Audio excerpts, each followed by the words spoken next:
Olá, é bom ter você de volta. Hoje nós vamos ver algumas decisões publicadas agora ainda em fevereiro pela SDI. A primeira delas é do julgamento dos embargos 11 e 26.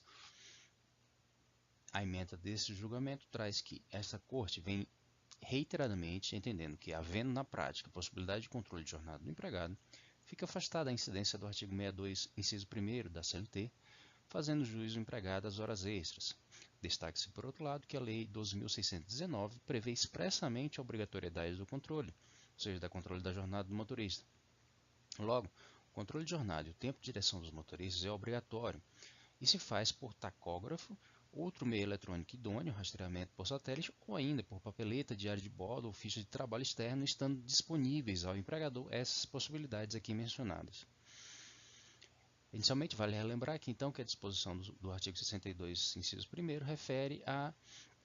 desnecessidade ou não à incidência do regime de trabalho previsto na CLT para aqueles trabalhadores com atividades externas que não em relação aos quais não seja possível o controle de jornada, ou seja, não é a inexistência do controle de jornada que caracteriza esse regime excepcional do 62.1, mas a impossibilidade. O fator importante a destacar aqui é que aparentemente, ou pelo menos esse é o entendimento revelado nesse julgamento, é que a partir da Lei 2.619, que regulou a profissão de motorista de transporte de cargas rodoviárias, provavelmente não vai ter aplicação mais o 62, inciso 1º da CLT, porque inicialmente a lei disciplina da obrigatoriedade desse controle, dispõe meios alternativos de controle, além daqueles que vêm se estabelecendo de forma mais habitual no transporte de cargas, como por exemplo o tacógrafo, que algumas vezes pode ser admissível quando adicionado de alguma outra prova, e ainda o que está sendo mais comum ainda no transporte rodoviário de carga, o rastreamento do veículo por satélite, o qual por via indireta autorizaria ou possibilitaria o controle de jornada, afastando consequentemente a aplicação do dispositivo da CLT, que dispensaria do pagamento de horas extras. O segundo julgamento que vamos examinar então é dos embargos 106 e 140. A ementa de forma editada que eu trouxe para você diz que o STF, ao julgar a ADI 1717, sedimentou o entendimento com efeito vinculante de que se aplica a regra do artigo 37.2 da Magna Carta para a contratação de empregados pelos conselhos profissionais, ou seja, o CREA, o OAB, o CRM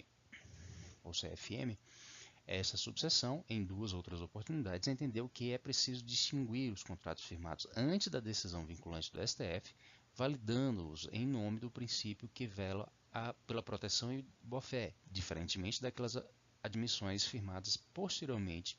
pelos conselhos, ao arrepio do comando do inciso 2º do artigo 37 da Constituição, foi sedimentada a matéria pela Corte Suprema. O que é importante aqui, de forma secundária, é identificar a confirmação do entendimento de que a contratação de empregados por conselhos profissionais, como o CREA, o Conselho de Medicina ou mesmo a OAB, estão submetidas à regra do concurso público. O que é importante destacar e que pode ser importante na solução de outros casos é a possibilidade, então, de que esse tipo de entendimento esteja vinculado à prolação de decisão com efeito vinculante pelo STF, especialmente no julgamento de ações diretas de inconstitucionalidade. E assim, aqueles contratos que sejam anteriores à decisão vinculante do STF seriam validados. E só os contratos que fossem posteriores ao pronunciamento do STF é que se teriam sua nulidade decretada.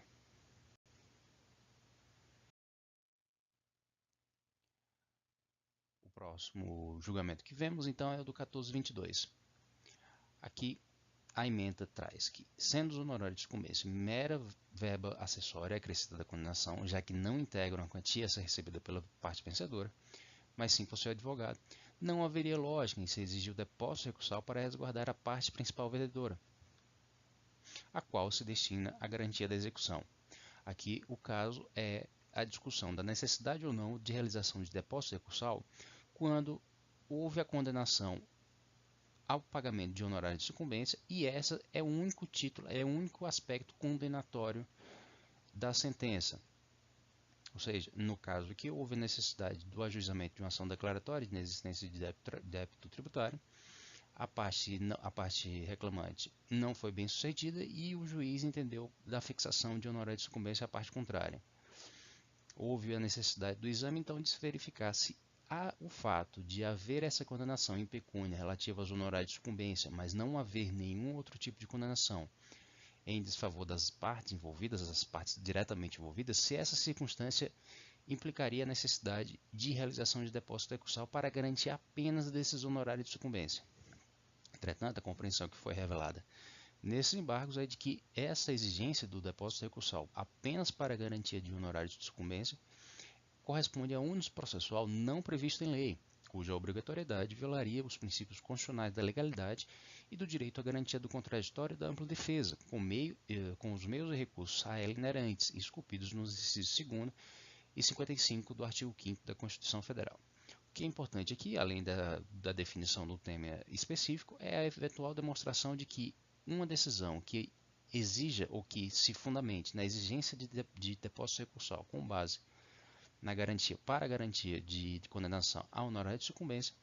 pode caracterizar a violação a dispositivo da Constituição, o que se faria necessário no caso de se tratar de algum tipo de recurso de revista que tivesse uma admissibilidade ilimitada. O quarto julgado que nós vemos agora são os embargos 13 e 34. Nele se tem que a atividade de limpeza de apenas 2 banheiros de uso privativo de 3 pessoas não se enquadra no item 2º da súmula 448, segundo o qual a higienização de instalações sanitárias de uso público ou coletivo de grande circulação e a respectiva coleta de lixo, por não se equiparar à limpeza de residências e escritórios, enseja o pagamento de adicional de insalubridade em grau máximo. Nesse caso, então, já se tem uma fixação de alguns critérios a partir dos quais se pode extrair a aplicação ou não do item 2º da súmula 448, ou seja, aqui se tem a limpeza de 2 banheiros de uso de 3 pessoas, o que seria equivalente então à limpeza em residência e escritórios. De outra sorte, ultrapassado o limite daquilo que se consideraria pequena limpeza ou limpeza apenas em residências e escritórios, se qualificaria então a necessidade do pagamento de adicional de insalubridade em grau máximo, como é possível encontrar em alguns julgados. Então, assim, nós tivemos um segundo contato com algumas decisões publicadas agora em fevereiro pela SDI. Eu agradeço a sua atenção e nos vemos no próximo vídeo. Até mais.